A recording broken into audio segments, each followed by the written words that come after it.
Let's go live to Liberal MP, member for Flinders, Zoe McKenzie. Let's start on the detainee issue. Was this all about politics for the coalition? The Prime Minister said you voted one way in the lower house and then shifted the next day because of the politics in the Senate. Absolutely not, Kieran. Interestingly, the draft legislation was given to the coalition on Tuesday. In fact, the draft we were given was dated Friday, so who knows why we couldn't be told about it on Friday. Anyway, we get it on Tuesday. Every effort was made to get it through. We went through the House very quickly, up to the Senate, which is the place where we do have time to investigate. Quick committee hearings held in the last couple of nights to investigate the urgency, only to find it's not urgent.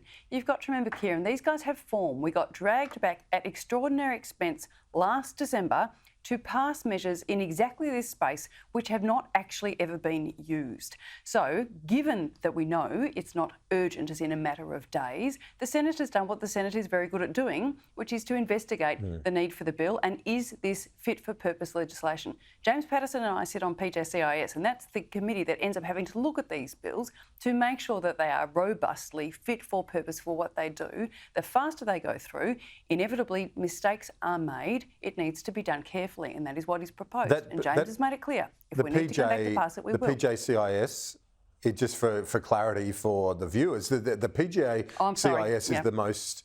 it's the Parliamentary Joint Committee on Intelligence and Security. It's the most influential parliamentary committee on these matters.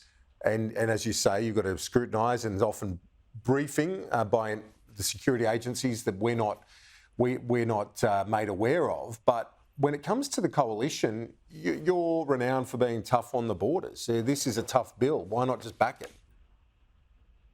Absolutely we are, but we need to make sure it's fit for purpose. Sometimes what you have to do is go back and amend these laws. It's better to get it right the first time if you can. And so that is precisely the progress, the process that the coalition has put in train under Senator Paterson's leadership, and we'll make sure that it's right. And if it's right by next Thursday, we'll go back next Thursday. He's made it quite clear. As it was, the House sat around until about 8 o'clock last night. There was never a message that came back from the Senate. But what's the concern about it? The government could have sent everyone home in the afternoon.